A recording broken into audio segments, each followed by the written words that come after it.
Hi, I'm Sarah and I'm from Liverpool and I'm going to be talking about emetophobia and social anxiety. Thanks, Sarah. Can you start by explaining what those two things are and how they've affected you? So, social anxiety is, I don't know how to explain it really, it's just being afraid of, for me, it was being afraid of how other people were going to perceive me and judge me. And emetophobia is just, it's a phobia of vomiting and throwing up, which is a bit weird, but yeah. And they affected me quite badly a few years ago because they came out of the blue. Literally one day I was fine, the next day I couldn't leave the house. It was really weird because I'd just been ill one day. The next day I was going to school and I felt really, really sick in the car, and I was just thinking, oh no, I'm not better from whatever I'd had. But then I was like, well, no, I am. So I went into school and I just went straight to the toilet, and I was just there for about an hour, and I couldn't breathe. I couldn't leave the toilet because I thought I was going to be sick. And I think there was that fear, if I'm sick, other people are going to judge me. So it just sort of fed into one another. So I ended up going home. But from then on, from the beginning of year 10 to about midway through year 10, I couldn't go into school at the normal time or at all. And I couldn't really socialize with anyone. I couldn't get on the bus. I just couldn't leave the house. I couldn't go to the park. I couldn't go to shops. I couldn't do sort of anything I had used to do because I just suddenly got this really bad fear of being sick in public because of what other people were going to think of me if I was sick in public. And um it was it was just really weird because I don't know where it had come from. And yeah, and that obviously affected school, and school weren't great at understanding it, and it just wasn't great. And when it was sort of that decision, should I go to school or should I stay home, um my logic was, if I don't eat I can't be sick. So I started not eating, um and I ended up losing a lot of weight, and I got misdiagnosed with an eating disorder, which I didn't have. I had this emetophobia, and that was a bit annoying because they started treating me for this eating disorder, which I didn't have. And then I was sent somewhere else. I was treated for something else, and then it was all a bit of a mess. But yeah, I lost a lot of weight. I couldn't leave the house basically, and it was really difficult.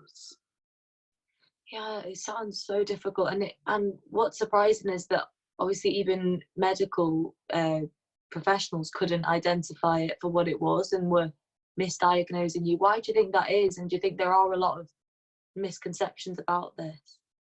I think they misdiagnosed me because it was just this. I was just going like, I'm not eating because, but they were thinking it was because I wanted to be thin, but it wasn't because of that. And they were obviously asking me a questionnaire to try and diagnose me with anorexia, and it was things like, are you concerned about body image? So I think a lot of teen girls are. So I was obviously a bit like, well, yes, but it wasn't related to that. It was, I was like, but you're not listening to me. No one listened to me because it was in CAMS. I don't think CAMS were great when I first went there because no one would listen to me. I was like, I'm not eating because I feel sick, and because my logic is, if I don't eat, I can't be sick. And they just didn't listen. And then it was like, I think the first person we saw thought I was more serious than I was and had anorexia. So I was sent to this other woman, and she was a lot more, she wasn't great. She thought I was faking everything. So we we we left CAMS and re-entered the system. So that took 6 more months, which wasn't great either. So yeah, and because that second woman we saw, she went, she was like, I've read the file, I don't need any input from you, I know everything about you. And it was like, well, no, you don't, because you're not listening. I can't do this, I can't eat, I can't get on the bus. And she was going, no, no, you're going to get on a bus, you're going to go to school at the normal time. I was like, but I can't, because I literally cannot do that. So we just left in the end, because she just didn't care. And yeah. What do you wish that she'd known, or that other people out there had known about this? Because it obviously, from an outsider's perspective, I think it can seem quite confusing. Like all of the things we talk about can seem confusing if you haven't experienced it yourself. So what are those like biggest things that you would want other people to know about it? One, that I'm not faking it, because a lot of people thought I was the school thought I was making this up, because I'd like, there'd be nothing wrong with me, and then one day I'd just gone like, I can't come in. So they thought I was making that up, and they were going, well, I mean, there's not been a problem with her, we're providing help, like the teachers know there's an issue, so like she should be able to come in. And obviously Cams didn't think there was an issue either. And I think what I'd also want people to know is that it's obviously like flawed logic, but it's something that once you get into that logic, like if I don't eat, like I can't be sick, it's very hard to break, because it took me about 3 years to start eating breakfast again, because I'd always just eaten breakfast, but I couldn't start eating breakfast again until I had like time in the morning, like 3 periods in the morning, so I wouldn't be going into school at the normal time anyway, to be able to eat breakfast. And that was really weird, like that flawed logic stayed with me like for years. And it was because a lot of other people, I think they just thought I was doing it for attention in school, because I know I went into a lesson late one day and one girl went, oh, she can't have anxiety, she's doing drama. And I was a bit, and I was sort of just sat there a bit like, because I'd gone it because I had to go into lessons late because I got to school late, and I think people just thought I was doing it for attention, because it's one of those things, if you go in late, you draw attention to yourself, but you don't want that. That's sort of the last thing I wanted. I didn't want anyone to look at me, because I'd go and hide in the toilets for like half an hour before I went to a lesson, because I just didn't want to go. So when you are fearful of being sick, is it like, I'm trying to think of what I could, how I can understand it. Is it like with my anxiety disorder I suffer with OCD, when like the thoughts come in and I start to, I have an intrusive thought and I really like delve into it and I have to like figure it out, and why would I think that, and it sets off all these like alarm bells and anxiety and like danger, actual like my amygdala is firing and I feel like I'm in danger. Is the thought of being sick making you feel like endangered, or like how does it work? The thought of being sick actually makes me feel sick, because I thought I was going to physically vomit every time I left the house. So that's why I didn't eat, because I felt physically sick. And so it was, as soon as I left the house, I'd feel like I was going to throw up. When I was in school, I felt like I was going to throw up, because I remember I was given a sick bag on the first week back, I think in year 10. And I always had that with me for the rest of, like, for the last 4 years of school, just in case. Like it was a safety behaviour, but it was one of those things, I always had it with me in case I was sick, because I always felt sick when I came to school. Obviously it lessened in sixth form, but in year 10 and 11 I always had it with me, because I always thought I was going to throw up. And it would be like, I'd go to the toilets and I was thinking, if I can throw up, maybe it'll all go away, because it just feels like I need to throw up. If I'm sick, maybe that's it'll be gone. But I would never throw up. It felt so real. It was. Is it physical or mental? Like which one would it feel, or both? Or physical. It was in my stomach. It felt physically like I was going to throw up, because it was like that first day when I went to school, and it happened, and I just thought I was going to be sick again, like I had been the day before. and I was just in the toilets and I was like balking, and obviously there was nothing coming out, but I was just thinking, oh no, I'm ill. But I went home, and the next day I couldn't do it, and it just got progressively worse. And it just got to that new normal where I continuously just felt sick every day. And it would be one of those things, I woke up and it would be like, oh, I feel sick again. And it was just really annoying, because I think it was with groups of people too, because in the house I felt okay. Like when it got to the weekend, I was like, oh, I can just relax. I don't have to worry about being sick, because if I'm sick at home, it's not really an issue. But as soon as you go back to school, if I'm sick now, it's an issue, because there's other people around me who are going to judge me, which was obviously stupid as well. But it was that just flawed logic that, yeah. Is that where the mental health side comes in then? Because like it's more, so it feels physical in the moment, but then when, with the fact that it was okay at home and not outside, that's where like the anxiety comes in. Yeah, because the anxiety was a lot, just, it was the fact that I was scared to be around people that weren't sort of just the people in my home, because I was just so scared of like being sick or embarrassing myself in front of them. And I don't know why, because I mean, like, I wasn't popular or anything. It was just, I don't know where it came from. And it was one of those things, like I said, it was just out of the blue. It was one day. But but when I looked back, I could remember some days, like one day in primary school and one day in like year 8, and it'd been the same thing. Like I'd felt really sick, but I'd gone home and I'd felt okay. So it'd been one of those things, it must have always been there, but not as bad, and there must have just been something that had snapped. And the whole thing, like all the mental health and all the anxiety just sort of came through, and it just was a continuous thing. I'm really bad at explaining, sorry. No, you're not at all. Like it's been really, it's just been something that I haven't heard about. Only once before, one of my friends is also suffers with this, and I think that it's really misunderstood. So what, for yourself, like what would you have liked to have been told earlier on? That about the social anxiety or emetophobia, or both? Both. Well, I didn't know about emetophobia before, so like any information on that would have been valuable.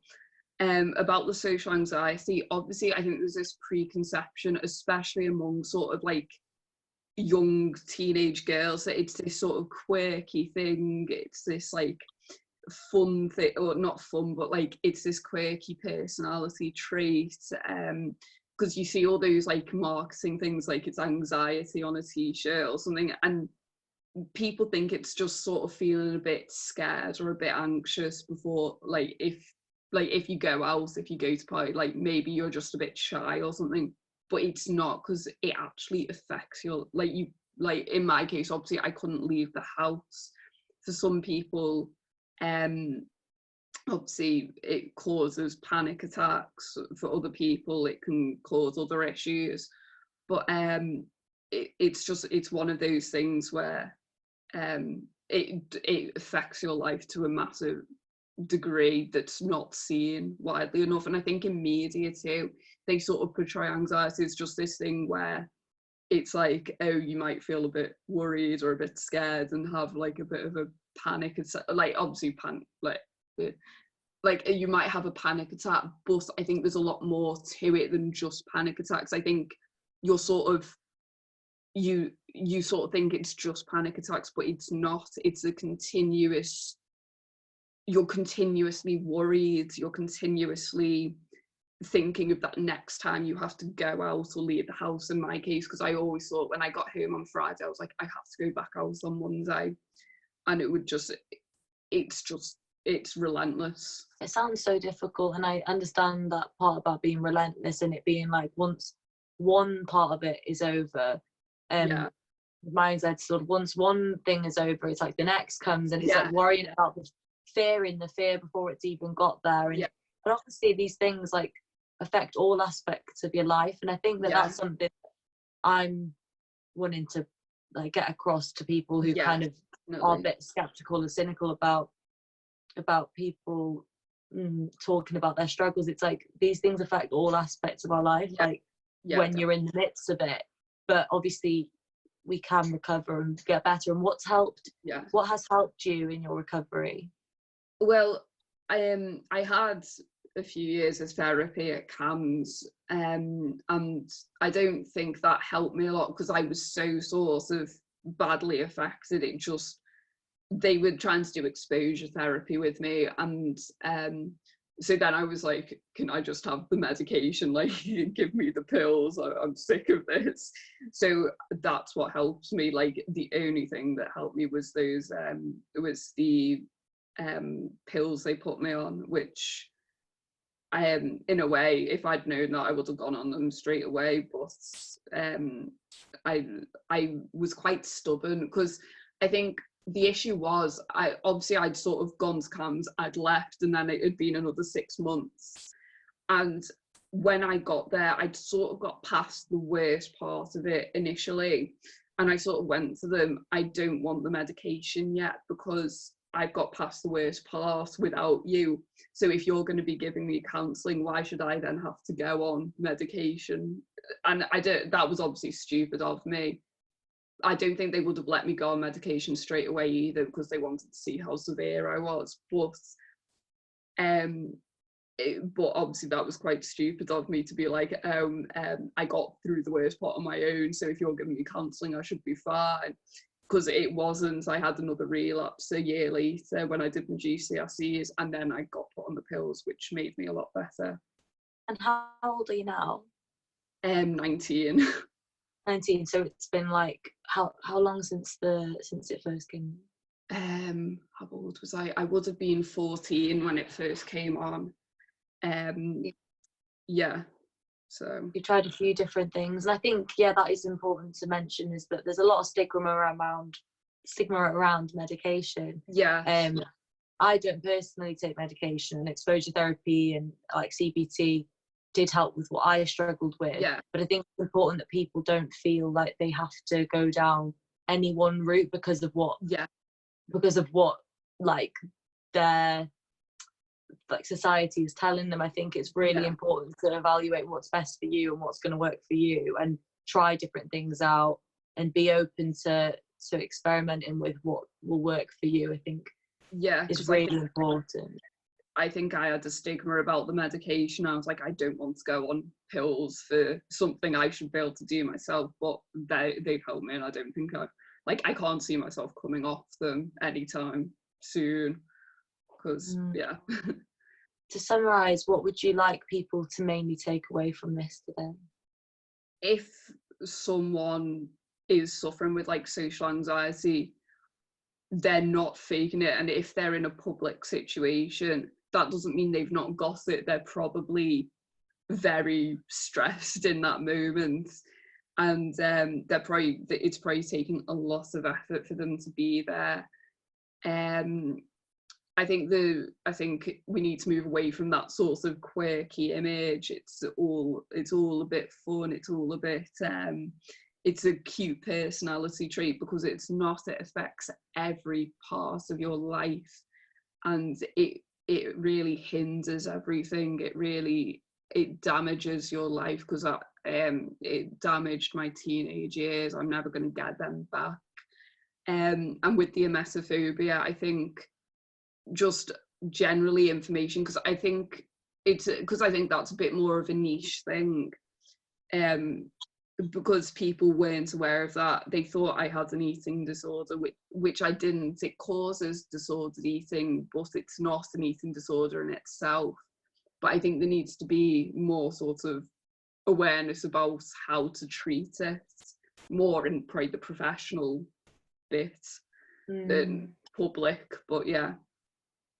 Definitely. And I'm just thankful that you could come on and open up about that and educate us on that. So thank you so much. No, I'm happy I could, because I want to help people with mental health, like learn about mental health, because it was such a big issue for me. And thank you for doing that, honestly.